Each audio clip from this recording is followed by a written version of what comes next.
La ética de la autenticidad, por Charles Taylor. 2. Introducción. Lenguaje, valor y expresividad. La tradición hermenéutica frente al naturalismo.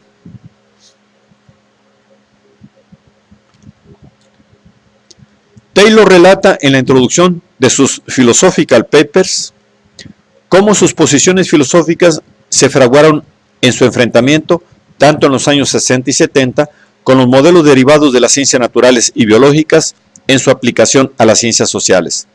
Frente a esos modelos, Taylor esgrime los consabidos argumentos post-heideggerianos y wittgensteinianos, basados en la aproximación hermenéutica o interpretativa.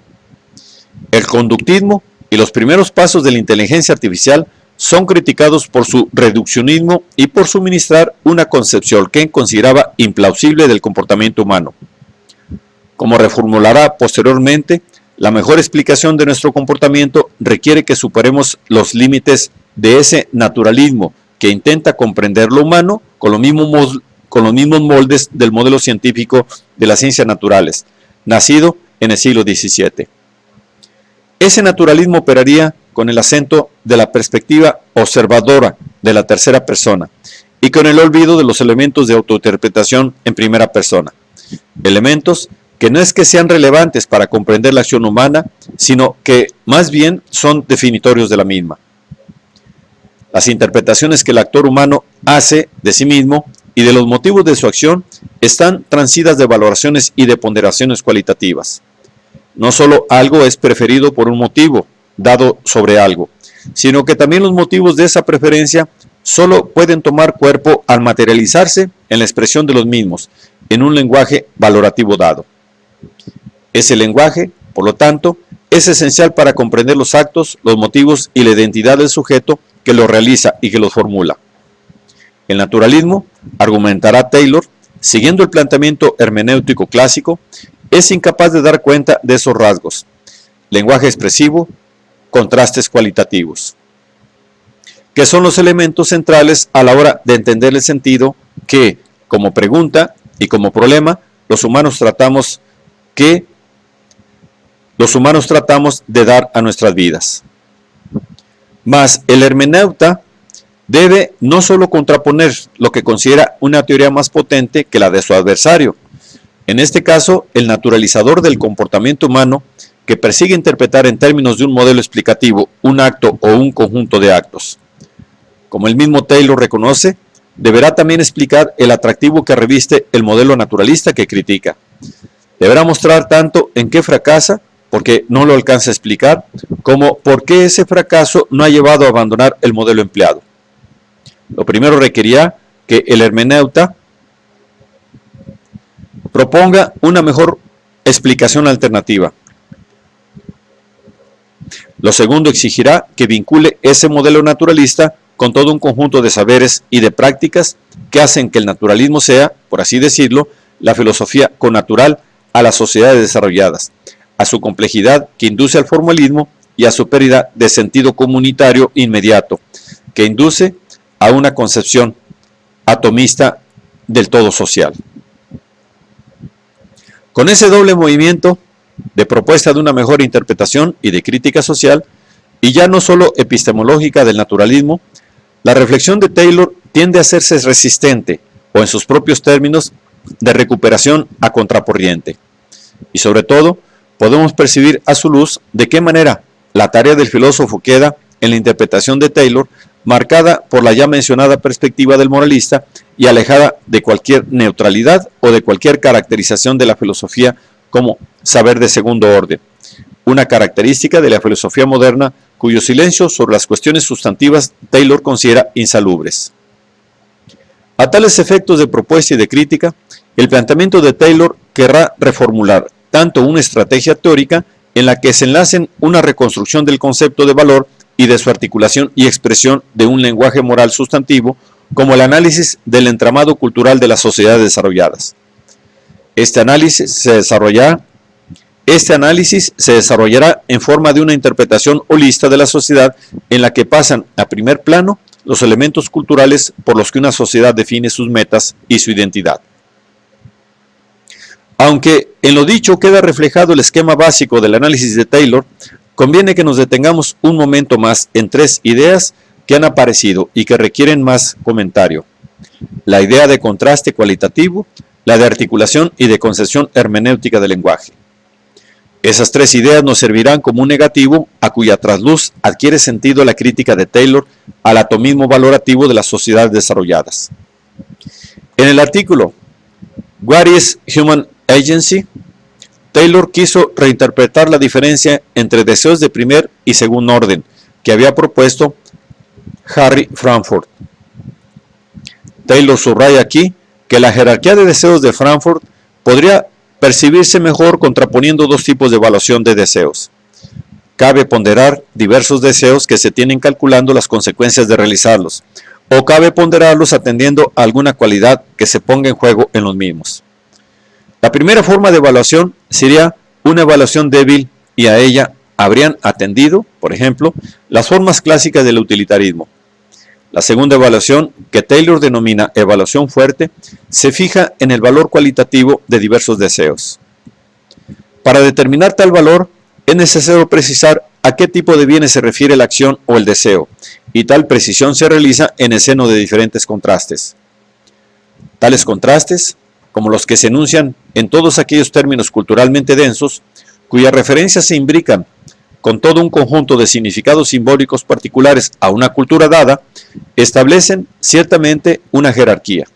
Pero esta, a diferencia de la propuesta de Frankfurt, se establece en base a los contenidos de hecho valorados en una cultura, y tales contenidos se expresan en un conjunto de contrastes que articulan los lenguajes valorativos. Para Taylor, un evaluador fuerte opera a mayor profundidad que aquel que solo empleara evaluaciones débiles, pues es capaz de dar razón de su motivación de manera valorativamente más articulada. La evaluación fuerte tiene un exponente más álgido, según Taylor, cuando el sujeto es capaz de proceder a una valoración radical en la que sus comportamientos y motivaciones pueden ser sometidos a una crítica en mayor profundidad en aquellos momentos en los que el sentido mismo de la vida se ve cuestionado. Pues bien, tales capacidades de revisión refieren al sujeto que las practica, tales capacidades de revisión refieren al sujeto que las practica de manera especial. Taylor señala que esa valoración radical es, al cabo, una reflexión sobre la propia identidad en la que el sujeto, procediendo a comprenderse a sí mismo sin imponerse criterios externos de valoración, toma su propia vida en sus manos y, ejercitando una autodeterminación fuerte, se hace responsable de sí mismo.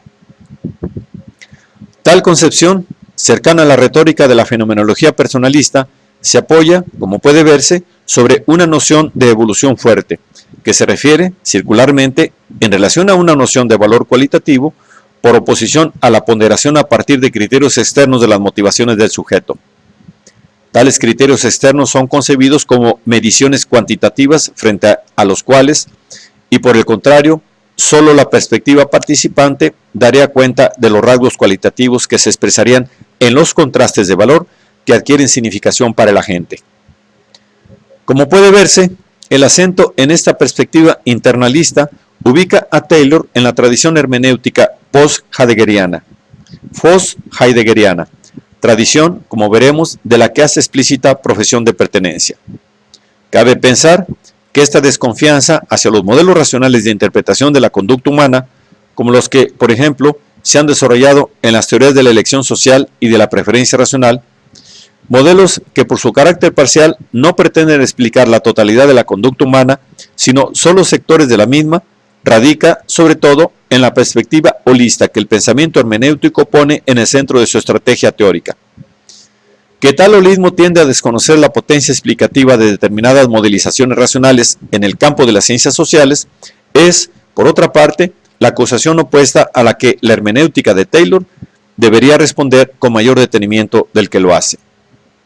Pero, como veremos, la cuestión del holismo no es solo un problema epistemológico. En el terreno de la filosofía política moderna, la justificación de instituciones como los derechos individuales y la constitución política de la democracia se ha realizado también en base a modelizaciones racionales. La desconfianza hacia las mismas, tal como aparecen por ejemplo en las teorías del contrato social raulsiliano o en la teoría crítica discursiva habermasiana, deja a una hermenéutica holística como la de Taylor ante serios problemas de explicación y de interpretación, tal como podremos resaltar hacia el final de esta introducción.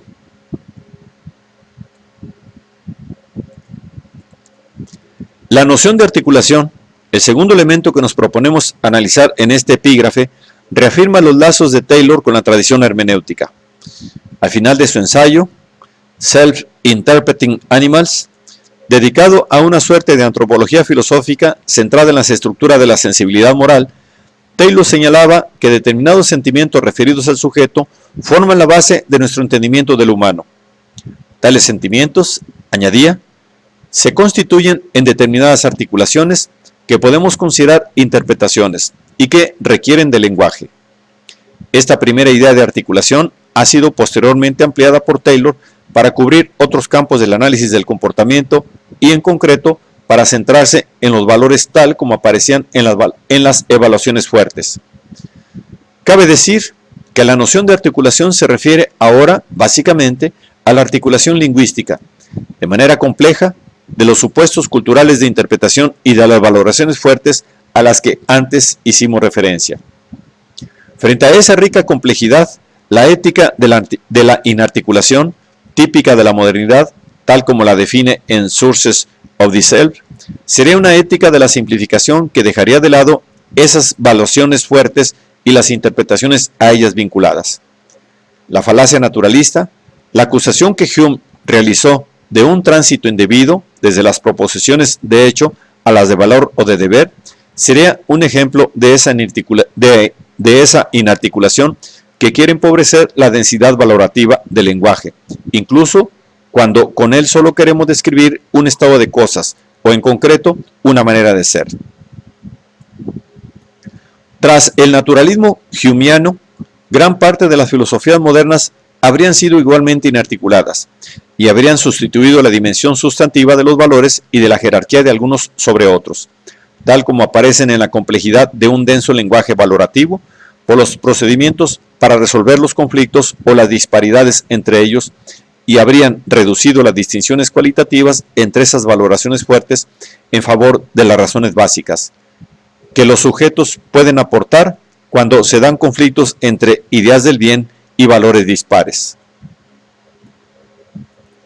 Pero, como ha arguido Kymlicka, tal contraposición entre una ética de la articulación hermenéuticamente inspirada, como hemos visto, y las éticas inarticuladas, procedimentalistas, racionalistas y centradas en la noción de justicia y no de bien, de la modernidad, puede tener el riesgo de no comprender adecuadamente la idea central de estas éticas. La ética moderna acentuaría la capacidad que poseen o han de poseer unos sujetos imparciales para revisar sus concepciones del bien o para decidir entre concepciones del bien alternativas cuando no se reconoce la prioridad dada de alguna de ellas frente a las demás. La imparcialidad sería, así, la perspectiva moral que se le requiere a quien se enfrenta al pluralismo o al conflicto moral. Y el mismo problema, el del pluralismo moral y el de la necesidad de encontrar formas de resolver el conflicto de valores, es de hecho el obstáculo más fuerte, que en el campo de la ética han de afrontar propuestas sustantivizadoras como las de Taylor, para las cuales la dimensión ética solo surge plenamente en el seno de un lenguaje moral dado. Desde este se han de enfrentar a otros lenguajes diversos con las únicas armas de su comprensión interna, corriendo, por lo tanto, el doble riesgo de comprenderlos solo a partir de los propios términos, en el modelo de la fusión de horizontes gadameriana, por ejemplo, o de no comprenderlos en absoluto. En otros términos filosóficos, lo que se debate es la relación entre lenguaje y mundo, discusión en la que parecerían contraponerse dos modelos básicos. Por un lado, el modelo naturalista, inarticulado, en los términos de Taylor recién reseñados. Entendería el lenguaje como un conjunto designativo de signos que emplea un sujeto para describir y manipular el mundo, o al menos así lo pintaría. Por otro lado, un modelo hermenéutico alternativo al que Taylor quisiera adscribirse y que acentuaría el debate articulador que hemos subrayado. En diversos textos ha explorado nuestro autor esa contraposición entre dos modelos de lenguaje, el de Condillac, por una parte naturalista y designativa, y el de Herder, por la parte holista y expresivista. El primer modelo habría evolucionado hacia las interpretaciones que Taylor denomina representacionalistas, dominantes en la tradición anglosajona, que entenderían el significado en virtud de la representación y que se habrían centrado en la noción de significado como satisfacción de las condiciones de verdad de las proposiciones. Según el holismo y el expresivismo del modelo contrario, al que retornaremos en breve, tal concepción del significado es reductiva por entenderlo solo desde la perspectiva del observador. El lenguaje es un medio en el que estamos inmersos y que nos constituye, siendo reductiva cualquier concepción, en último término instrumental, del mismo que lo entienda como algo que opera entre nosotros y el mundo objetivo, como algo que empleamos para mediar la relación entre el sujeto y el objeto. Frente a esta concepción del lenguaje, Taylor señala tres funciones del lenguaje, que ve operar en la tradición de las tres H's, la de Herder, Hamann y Humboldt. Tradición romántica que habría proseguido en formas diversas con Heidegger y Wittgenstein. Según la primera función, expresiva, del lenguaje, este es la forma en que los humanos formulamos cosas, en el sentido antes mencionado de articular sentidos de una manera compleja y densa, haciéndonos conscientes de algo. En segundo lugar, el lenguaje sirve para exponer algo entre los interlocutores, generando un espacio público y abriendo, desvelando aquello que se expresa. En tercer lugar, por el lenguaje, determinadas cosas, nuestras inquietudes más importantes, las característicamente humanas, pueden formularse, articularse para impactarnos, y pueden, por lo tanto, constituirse. Esas tres características de la expresividad, del desvelamiento y de la capacidad articuladora del lenguaje son las que Taylor ve desplegarse en la tradición herderiana y que con Wittgenstein y Heidegger, y habría que añadir la filosofía post-kiniana del lenguaje, se configuraría en las ideas del papel constitutivo del lenguaje y del holismo del significado, holismo que Taylor interpreta en la tradición hermenéutica como visión internalista y reflexiva del sujeto.